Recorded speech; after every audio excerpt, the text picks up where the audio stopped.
Hi hello guys, welcome to one more recipe. ఇవాళ recipe వచ్చేసి egg pulao. ఎగ్స్ని మంచిగా బాయిల్ చేసుకొని దాన్ని పీల్ తీసేసి దానికి మంచిగా కాట్లు పెట్టుకోండి. కుక్కర్ తీసుకొని అందులో ఆయిల్, పసుపు, కారం, ఉప్పు వేసుకొని కాట్లు పెట్టుకున్న ఎగ్స్ అనేది వేసుకోండి. అందులో మంచిగా ఫ్రై అవ్వనివ్వండి. ఆ ఎగ్స్ అన్ని ఒక సపరేట్ బౌల్లో తీసుకోండి. అదే కుక్కర్లో 2 టేబుల్ స్పూన్ ఆఫ్ ఆయిల్ వేసుకోండి. దెన్ బిర్యానీ స్పైసెస్ అనేది వేసుకోండి. అవి కొంచెం ఫ్రై అయ్యాక దాంట్లో ఆనియన్స్ అనేది వేసుకోండి. ఆనియన్స్ వేసుకున్న దాని తర్వాత పచ్చిమిర్చి అనేది వేసుకోండి. అవి ఆయిల్లో మంచిగా ఫ్రై అయ్యాక కొద్దిగా అల్లం పేస్ట్ వేసుకోండి. దాంట్లో పసుపు కూడా వేసుకొని మంచిగా మిక్స్ చేసుకోండి. ఒక 2 మినిట్స్ ఆగి అందులో టమాటో ప్యూరీ అనేది వేసుకోండి. అది ఆయిల్లో మంచిగా ఫ్రై అవ్వాలి టమాటో ప్యూరీ అనేది.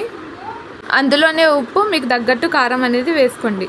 కొద్దిగా ఫ్రై అవ్వనివ్వండి. ఒక 2 మినిట్స్ ఆగిన దాని తర్వాత గరం మసాలా, జీరా పౌడర్ అనేది వేసుకోండి.